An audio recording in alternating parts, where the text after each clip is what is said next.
In today's thrift store challenge, we will be tackling MCGEE Co. as well as looking at the Studio MCGEE line through Target. Going to get loads of inspiration, and then we're gonna head to the thrift store to see what we can come up with for a whole lot less. With that being said, let's go ahead and get started.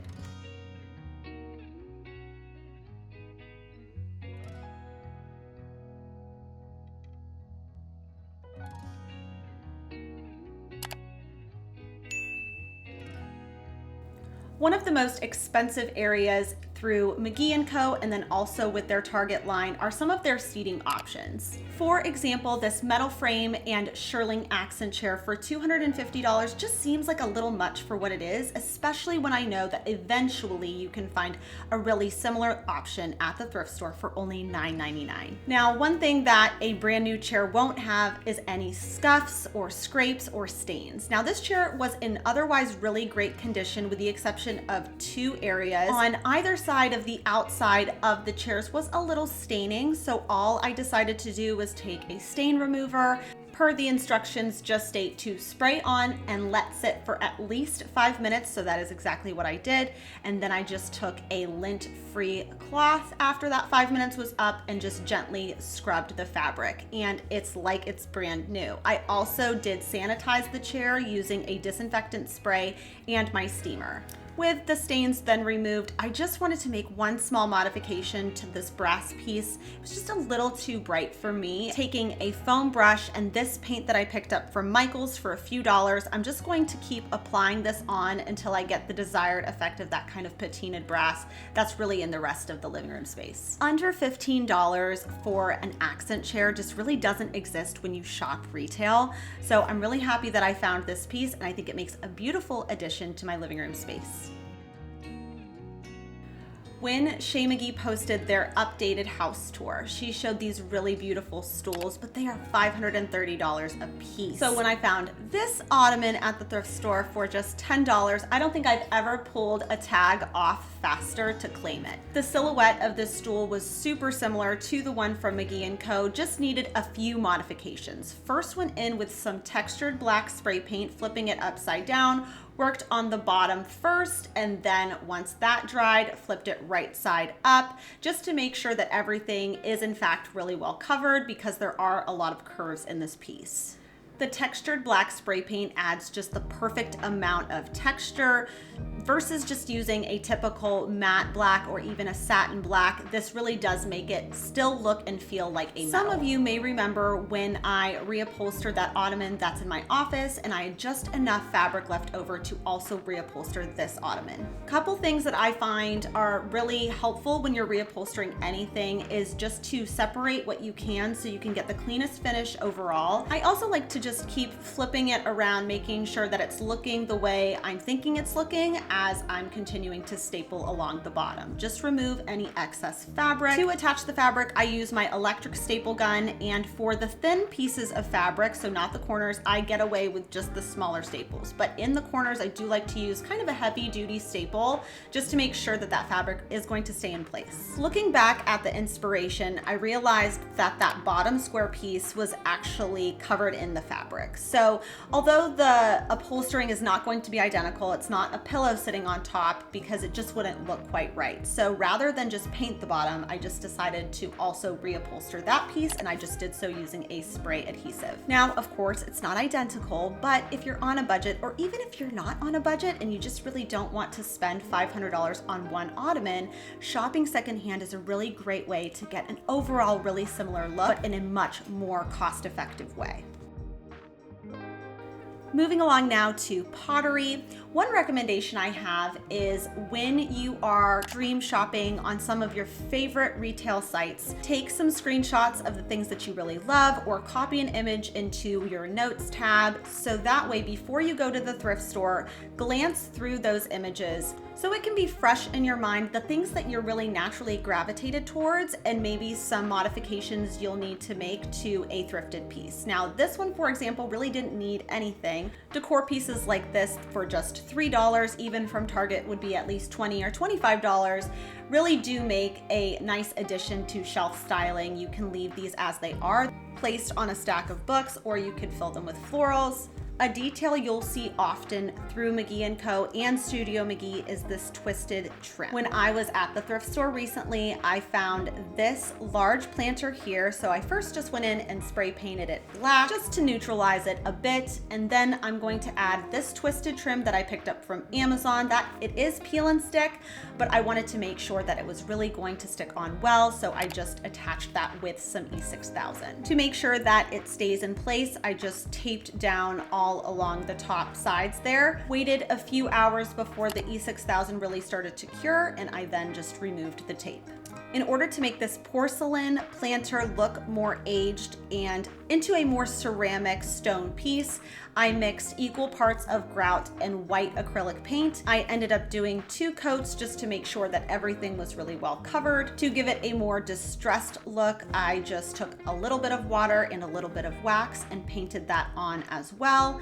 The more water, I think, the better, so you can really evenly blend out that wax. And then to give it that distressed thing, my favorite thing that almost everybody has is a paper towel, and I just kind of dab around until I get the desired amount of distressed look that I'm really trying to achieve.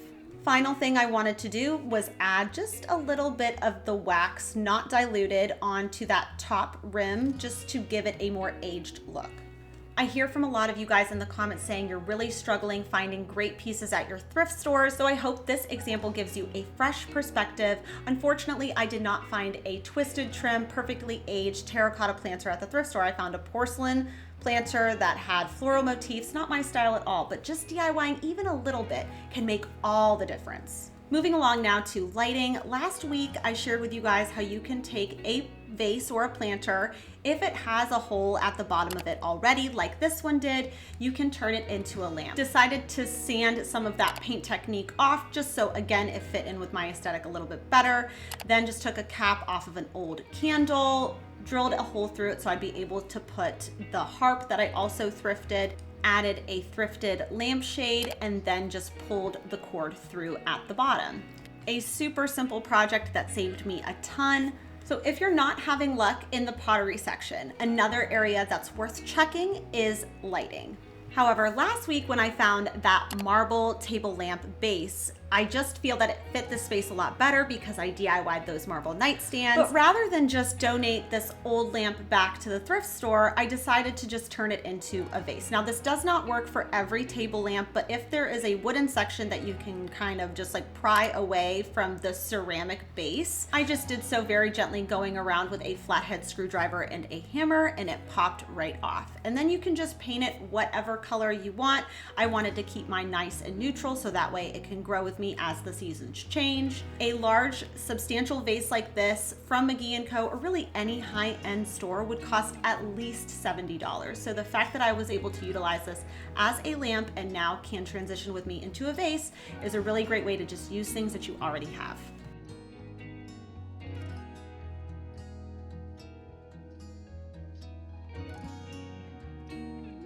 Thrifting your lighting can be an incredible way to save money, especially if you're just starting out and trying to furnish your space. I have found so many beautiful table lamps, floor lamps at the thrift store for a fraction of what they would cost retail. But if you're striking out in the lamp section, try also checking the candle section of your thrift store. So I found this tripod style candlestick holder.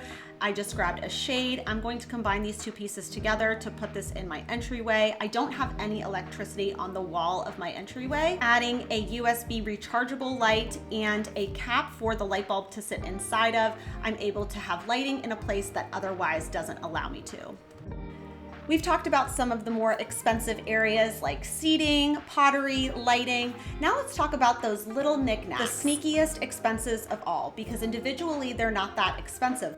Let's take candle holders. Maybe you're in need of some taper candle holders. One glass taper candle holder is $34. Let's say you want to buy 3 of them. Now it's over $100. Or you could just go to the thrift store. Yes, they're not as detailed or as beautiful, but they also are only $6 for all 3 of them.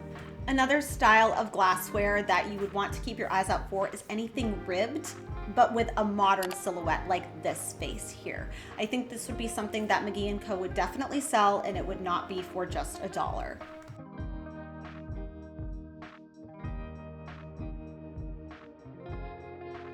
Another material to keep your eyes out for at the thrift store is any stone or marble, travertine. Any of those things are timeless, so you can use them in multiple different ways throughout the years in your space, depending on your needs. For example, this little marble doodad for just $2 could be a match striker, could be turned into a candle, used as a small bud vase, or even flipped upside down could be the pedestal part of a cake stand.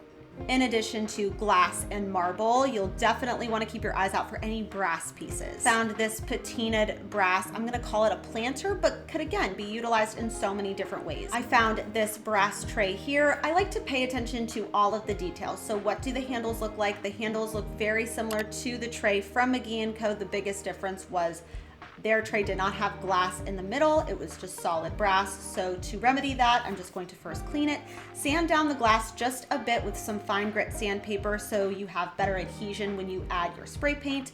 Always make sure the spray paint that you're using is appropriate for the material you're using to spray paint it on. Gave a couple coats of the brass spray paint to distress it just a bit. I'm going in with that more champagne bronze acrylic paint that we used in the beginning of this video, giving it an overall mattified, aged look.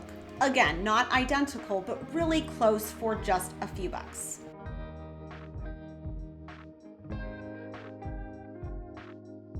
When it comes to the textiles, I know a lot of people get really grossed out by thrifting textiles, and I think you just have to do what you feel comfortable with. For me, as long as I can wash it, I feel pretty good about it. So a hand towel like this goes in the washing machine. It comes out perfectly clean. I loved that it had this little detail, the hole at the top, so it hangs perfectly from a peg or hook every time. Also, the small scale artwork, even just spending $20 or $30 at Target is more than I would really want to spend, especially if I can just combine a few pieces from the thrift store together. Look through the books, the magazines, if you find something that has a vintage print inside of it, or you could just download something on Etsy, but you can combine something that looks really similar for just a few dollars.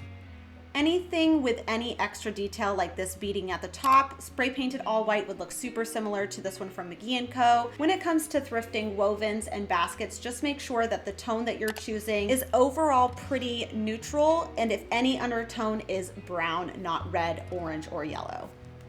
And of course, the wooden decor pieces. So of course, I'm not going to find this exact cutting board, but I did find this butcher block at the Goodwill outlet for just a few dollars. Took some quick measurements, just going to take it out to my miter saw so I can cut it at an angle just like the one from MCGEE CO. To make that larger hole in the middle, I didn't have a blade big enough, so I just borrowed one from my neighbor. I think these normally retail for $10 to $15, but if I only need it for this project, I don't necessarily need to go out and buy the attachment. With everything cut out now, it's just time for some sanding. Generally, I like to start out with 60 or 80, then I'll move up to 120 and then 220 grit. And that just really gives you the cleanest finish overall on any wood piece. For stain, I'm going to use this antiquing wax. It's my absolute favorite. Gives you just a nice neutral brown undertone that complements my space very well. Made this little leather strap to hang it from my peg rail, and I think it's the perfect addition to the space. With all that being said, that really wraps it up for today's video. Thank you all so much for watching. Let me know down in the comments which project or hack or find was your favorite this week, and I will see you back here next Sunday. Bye for now.